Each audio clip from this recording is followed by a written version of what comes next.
ना तेल ना घीओ बरम पानी रे जलुछि दीप। मध्य प्रदेशर गाड़ियाघाट माताजी मंदिर रे देखा मिले किछि एभली न्यारा दृश्य। ए मंदिर कालसी नदी कूल अवस्थित। तेरे मंदिर रे दीप प्रज्वलन पई घीओ किंबा तेलर आवश्यक हुए नहीं, बरम यह पानी रे ही जली थाए। मंदिर एभली चमत्कारी घटना को देखा लोके दूर दूरांतर आसी थांती।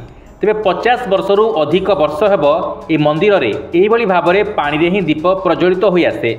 तेरे प्रथमे मंदिर रे तेल रे दीप जला जाउथला, किंतु मंदिर पुजारी को मंदिर ठाकुराणी स्वप्नादेश करथिले।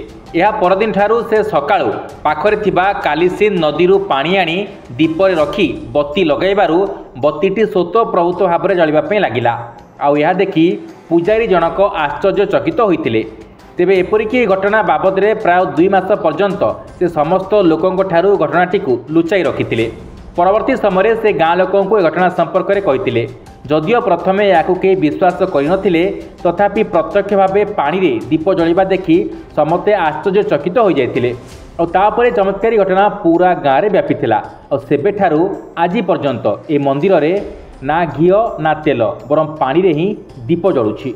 Bureau report, news alert 24x7।